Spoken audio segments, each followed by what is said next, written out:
Shalom Bapak Ibu. Kita berada di hari ke-28 program 40 hari kampanye kerajaan Allah. Kiranya kita bersemangat dan terus bertekun dalamnya. Sekaligus saya ucapkan selamat hari Minggu. Amin. Bapak Ibu, kita langsung pada 1 Petrus 3 ayat 8 sampai 12. Dan akhirnya hendaklah kamu semua seia sekata, seperasaan, mengasihi saudara-saudara, penyayang dan rendah hati. Dan janganlah membalas kejahatan dengan kejahatan, atau caci maki dengan caci maki. Tetapi sebaliknya hendaklah kamu memberkati, karena untuk itulah kamu dipanggil, yaitu untuk memperoleh berkat. Sebab siapa yang mau mencintai hidup dan mau melihat hari-hari baik, ia harus menjaga lidahnya terhadap yang jahat dan bibirnya terhadap ucapan-ucapan yang menipu. Ia harus menjauhi yang jahat dan melakukan yang baik. Ia harus mencari perdamaian dan berusaha mendapatkannya. Sebab mata Tuhan tertuju kepada orang-orang benar dan telinganya kepada permohonan mereka yang meminta tolong. Tetapi wajah Tuhan menentang orang-orang yang berbuat jahat. Saudara yang dikasihi Tuhan, topik pada hari ini adalah mempraktekkan kasih dan damai di dalam kerajaan Allah. Dalam kehidupan kita sehari-hari sebagai komunitas, kita butuh mengalami kasih dan damai. Kita mempraktekkan kasih dan damai secara dewasa. Disebut kesimpulannya di sana dalam ayat yang ke-8 adalah, dan akhirnya hendaklah kamu semua seia sekata, seperasaan, mengasihi saudara-saudara, penyayang dan rendah hati. Ini adalah kualitas yang luar biasa dan ini diinginkan oleh semua orang, di mana ada suasana seia sekata, seperasaan, mengasihi, dan kemudian penyayang serta rendah hati.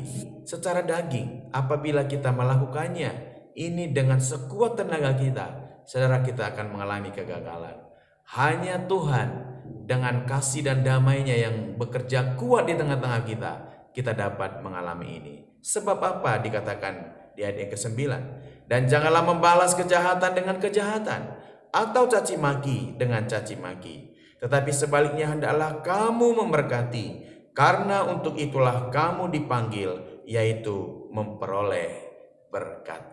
Saudara, hal yang paling kita ingat di antara adanya caci maki, ada keinginan untuk membalas hal-hal yang buruk yang dilakukan oleh orang lain kepada kita, atau hal-hal yang jahat yang dilakukan orang lain kepada kita, adalah panggilan kita untuk menerima berkat, dan yang lebih daripada itu adalah menjadi berkat. Di dalam komunitas keluarga Allah, di dalam komunitas kerajaannya, saudara, ini tidak bisa kita stop atau kita hentikan sama sekali. Kadang ada orang yang masih hidup di dalamnya, yang masih melakukan kegagalan di dalamnya. Di dalam ayat yang ke-10 dikatakan, sebab siapa yang mau mencintai hidup dan mau melihat hari-hari yang baik, ia harus menjaga lidahnya terhadap yang jahat dan bibirnya terhadap ucapan-ucapan yang menipu.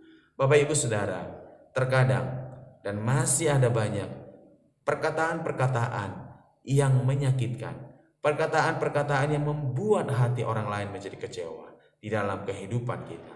Oleh sebab itu, hari ini kita datang pada Tuhan sehingga kita benar-benar fokus pada kehidupan. Di dalam ayat ini dikatakan, siapa yang mau mencintai hidup dan mau melihat hari-hari baik. Orang yang mencintai hidup dan ingin melihat hari-hari baik adalah mereka yang menjaga mulutnya, lidahnya, bibirnya terhadap yang jahat dan juga terhadap ucapan-ucapan yang menipu. Saudara, dibutuhkan keterbukaan, kejujuran satu dengan yang lain. Jika kita merasa kesal, kecewa, dan pahit kepada seseorang, mari demi tujuan kita seia sekata, seperasaan, mengasihi, penyayang, dan rendah hati, kita harus terbuka. Sehingga kehidupan itu mengalir di dalam perjalanan kita sebagai komunitas. Jika kita menahan diri, menutup diri, atau mungkin kita menyimpan kesalahan orang lain, itu juga satu waktu saudara akan menyakitkan buat kita, bisa membunuh dan mematikan potensi-potensi yang ada pada kita. Saudara, yang lebih diberkati pada waktu orang melakukan pengampunan adalah bukan orang yang diampuni, tetapi yang mengampuni. Kemudian dikatakan, ia harus menjauhi yang jahat dan melakukan yang baik. Ia harus mencari perdamaian dan berusaha mendapatkannya. Saudara, kedamaian tidak bisa ditunggu-tunggu. Dan kemudian menjauhi yang jahat serta melakukan yang baik, itu kita aktif dan kita mempunyai niat yang kuat di dalamnya. Kenapa? Karena kita harus mencari perdamaian dan berusaha mendapatkannya. Alasannya adalah karena mata Tuhan tertuju kepada orang-orang benar dan telinganya kepada permohonan mereka yang minta tolong. Tetapi wajah Tuhan menentang orang-orang yang berbuat jahat. Tuhan inginkan kita rendah hati. Tuhan inginkan kita bukan menjadi orang-orang yang menentang Tuhan dan meniadakan Tuhan atau tidak takut akan Tuhan. Sebab takut akan Tuhan adalah tahu bahwa mata Tuhan ada di mana-mana. Saudara yang dikasihi Tuhan, tidak mudah untuk membangun sebuah komunitas yang seia sekata, seperasaan, saling mengasihi, menyayangi, rendah hati satu dengan yang lain. Dibutuhkan kerelaan dan kemauan yang kuat dari setiap kita untuk mempraktekkan kehidupan yang penuh kasih dan penuh kedamaian. Mari saudara, kita praktekkan itu di setiap hari dalam hidup kita. Dan setiap kita yang mengasihi akan jauh lebih diberkati daripada yang memperoleh kasih. Sebab memberi selalu lebih baik daripada menerima. Berinisiatif dan berusaha, berupaya lebih baik daripada menunggu-nunggu. Itu sebabnya saya percaya dan saya anjurkan kepada setiap saudara, inisiatif. Apabila terjadi cekcok, apabila terjadi kejengkelan, apabila terjadi konflik saudara, mereka yang inisiatif memulai damai adalah mereka yang lebih dewasa.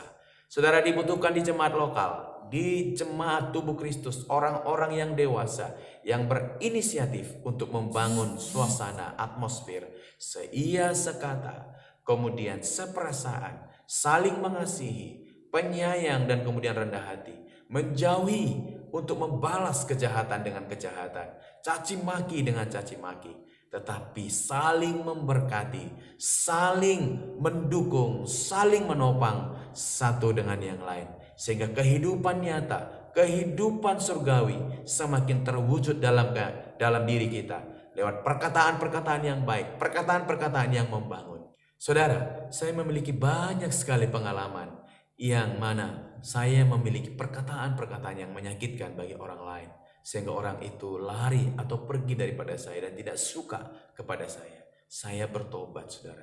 Sekarang ini saya sedang terus belajar untuk memperbaiki kata-kata. Meskipun banyak juga kegagalan di dalamnya. Terhadap istri, terhadap anak-anak, dan terhadap orang lain. Tapi saya tahu saudara dikasih Tuhan, finishing well atau menyelesaikan dengan sempurna menurut Tuhan, itulah kerinduan saya. Sampai akhir hayat hidup saya terus belajar, berubah di dalam perkataan dan perbuatan baik. Sebab saya tahu Tuhan melihat hidup saya. Tuhan Yesus memberkati. Bapa, kami percaya bahwa hari ini Engkau memberikan kepada kami kekuatan untuk memiliki perasaan seia sekata, satu Tuhan, satu tujuan, karena kasih-Mu dan damai-Mu berlimpah-limpah di dalam kami. Di dalam nama Tuhan Yesus kami berdoa.